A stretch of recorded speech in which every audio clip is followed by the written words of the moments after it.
परमवीर के पास कसाब का फोन। अब मेरा तो बोलना ऐसा है कि उसमें की इन्फॉर्मेशन उसने एटीएस में रहते हुए क्रैक की और क्रैक करने के बाद में जो भी हैंडलर्स थे 26/11 के जो हैंडलर्स लोकल हैंडलर्स थे उनके पास से इसने बड़ी बड़ी तोड़ करी।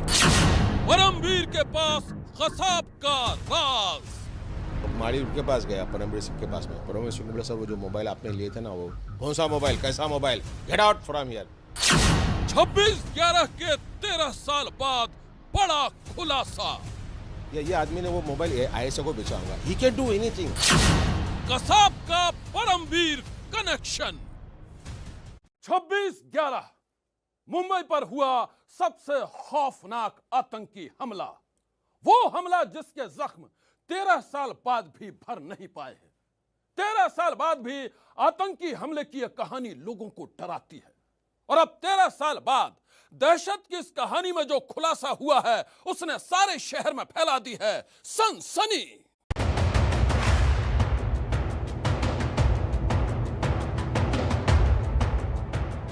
छब्बीस नवंबर यही वो तारीख है जब समंदर के रास्ते पाकिस्तान से आए आतंकियों ने मुंबई में कोहराम मचा दिया था।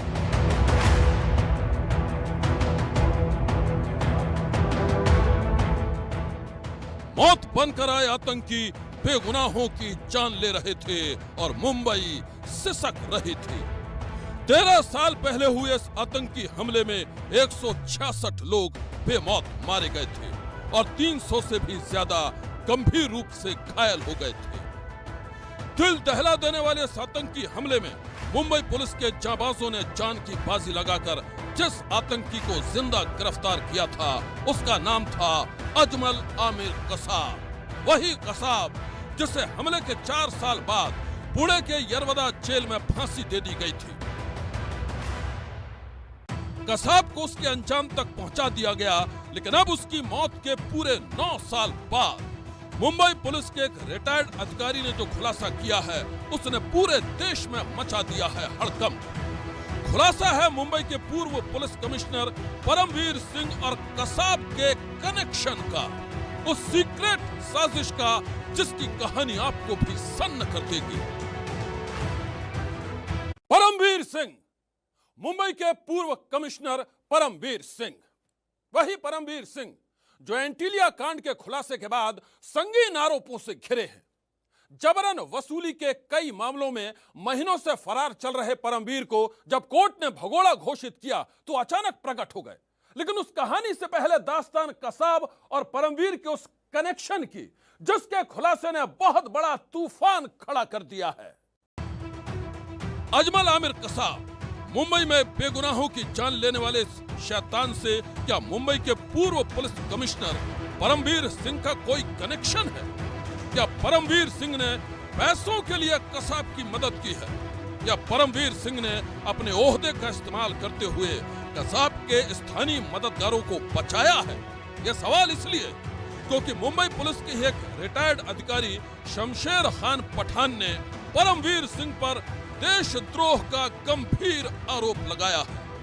मुंबई पुलिस के रिटायर्ड एसीपी शमशेर खान की माने तो परमवीर सिंह ने 26/11 के सबसे बड़े गुनहगार अजमल आमिर कसाब की मदद की है। ये मदद कसाब के उस फोन को गायब करने की गई है जिसके जरिए कसाब पाकिस्तान में बैठे अपने आकाओं से बात कर रहा था।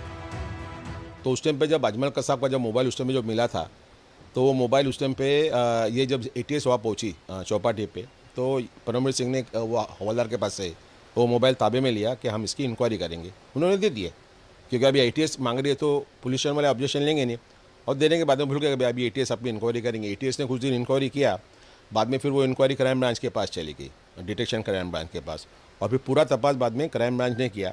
तो हम लोग सीनियर पे लोग वहाँ पर हम लोग बातें करते थे कि भाई अभी क्या डेवलपमेंट है, क्या है क्या नहीं। तो उस टाइम पे हमको जो हमारे जो सीनियर पे माड़ी थे उस टाइम पे जो डिमार्केशन के, उन्होंने उस टाइम पे कहा कि अजमल कसाब का मोबाइल बोले अभी इधर एटीएस में बोले है और एटीएस भी इंक्वायरी कर रही है और उसमें काफ़ी कुछ मिलेगा उसमें, ऐसा बोल के। लेकिन ऐसा ऐसा मालूम पड़ा कि वो मोबाइल तो इधर क्राइम ब्रांच में आया ही नहीं मोबाइल। ये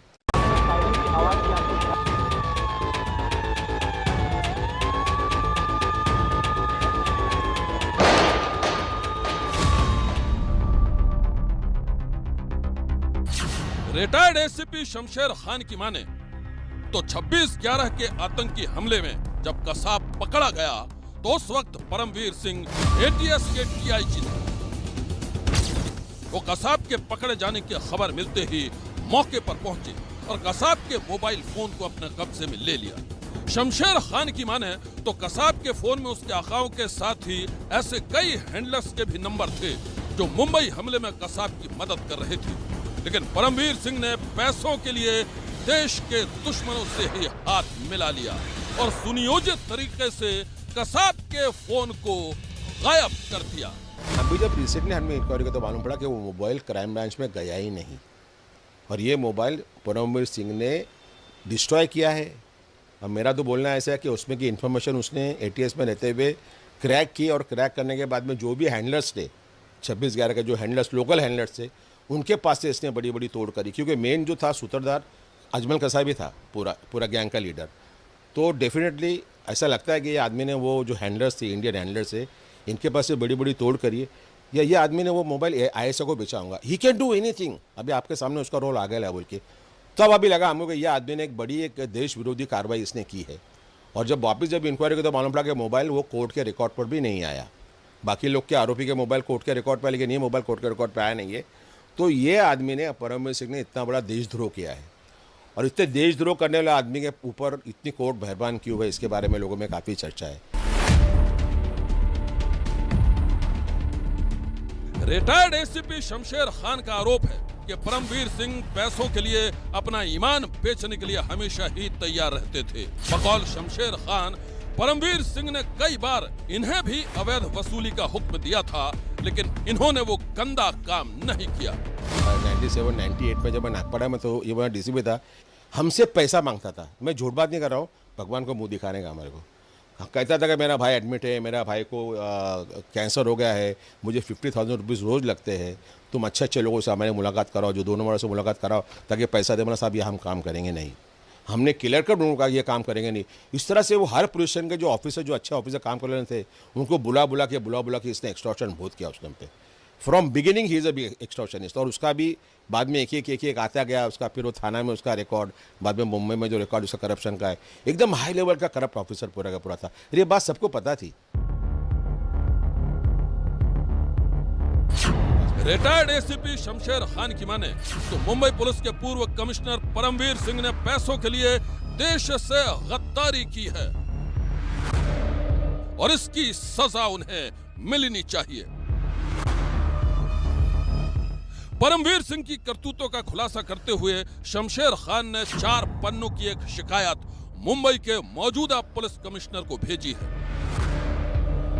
मैं एप्लीकेशन 7वें महीने में एप्लीकेशन मैंने दिया 26/7 को, लेकिन मैं बोला अभी जो पुलिस एजेंसी है वो अपना इंक्वायरी डिटेल में करेंगी, सब कुछ करेंगे, तो मुझे उस पर भरोसा है बोल के मैंने वो बारे में मैंने किसको बोला भी नहीं। एकदम it was between me and CP, because मैंने एप्लीकेशन डायरेक्ट सीपी को डायरेक्ट जाके दिया था।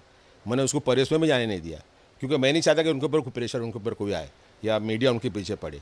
अब उन्होंने एक्शन लेना शुरू किया है, जो हिसाब में लेटर अभी तुम लोग तक आ गया है, मतलब एक्शन लेना शुरू किया है। They have taken cognizance, now they should arrest him now.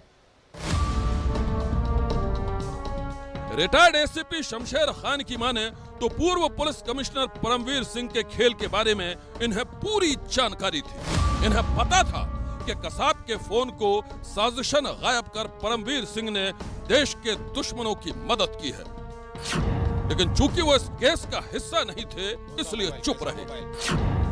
Shamsher Khan के मुताबिक रिटायर्ड होने के बाद ये समाज सेवा का काम कर रहे हैं और इसलिए कसाब के साथ परमवीर सिंह के कनेक्शन को उजागर कर अब शमशेर खान परमवीर सिंह को सजा दिलाना चाहते हैं। शमशेर खान पठान की तरह ही मुंबई पुलिस के एक और अधिकारी हसन गफूर ने भी कुछ दिन पहले परमवीर सिंह पर संगीन आरोप लगाए थे। हसन गफूर का भी यही इल्जाम है कि 26/11 के आतंकी हमले के वक्त परमवीर सिंह ने आतंकियों से मुकाबला नहीं किया था, लेकिन इस समय परमवीर सिंह वसूली का रैकेट चलाने के गंभीर आरोप में फंसे हैं। 231 दिन से गायब परमवीर आज जब पुलिस के सामने आए तो वसूली रैकेट की कहानी एक बार फिर से जिंदा हो गई।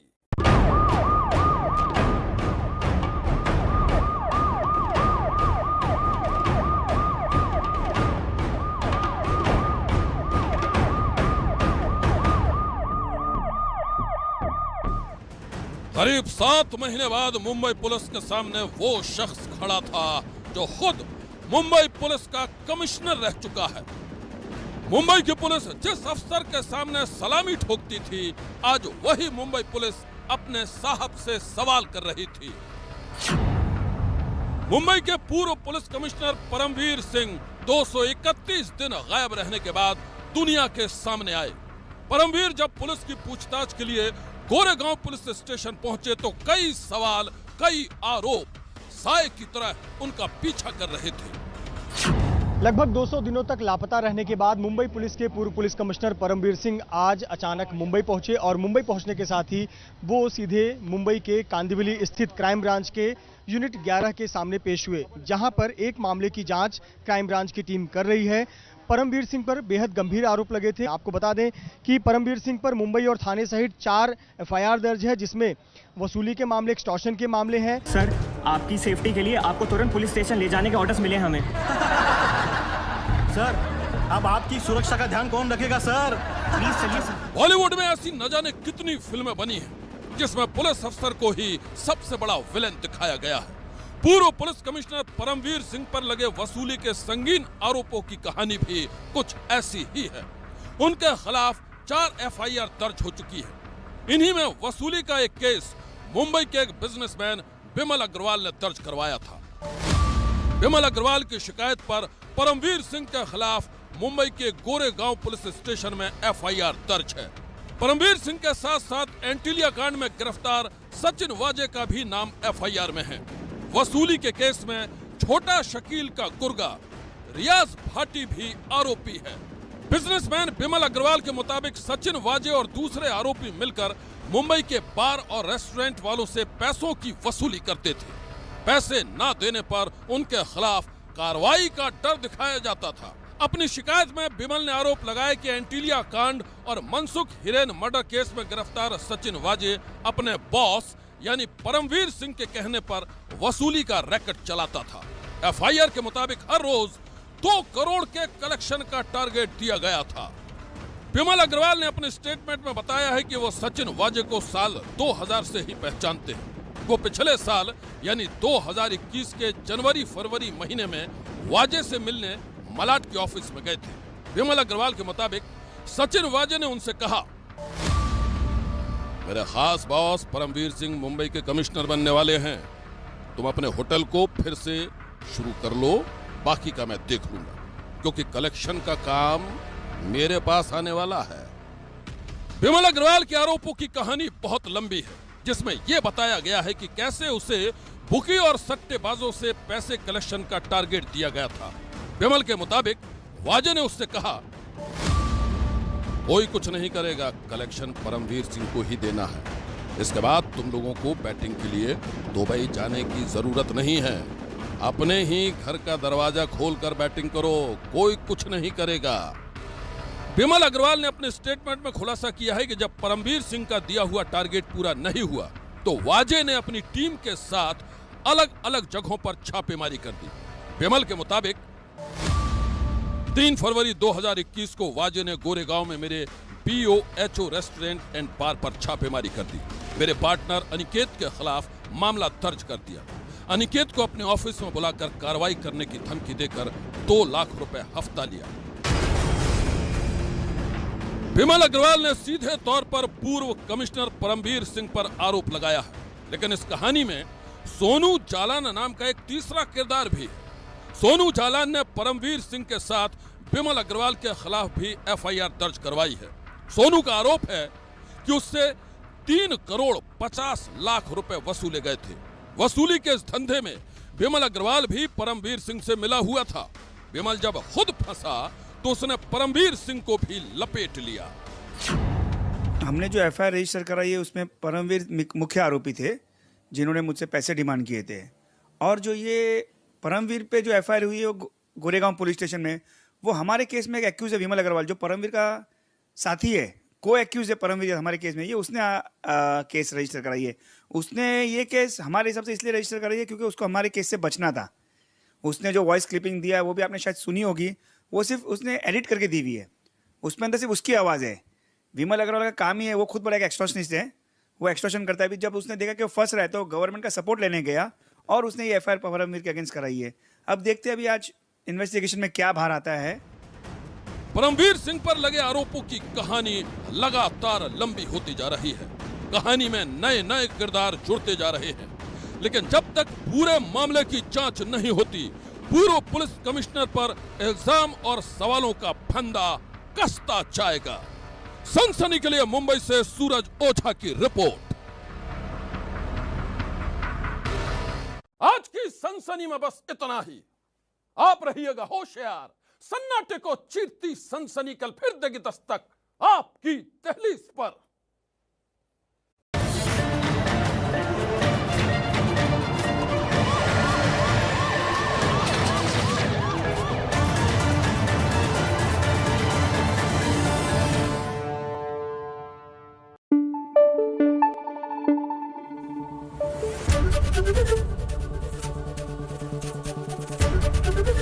एबीपी न्यूज आपको रखे आगे।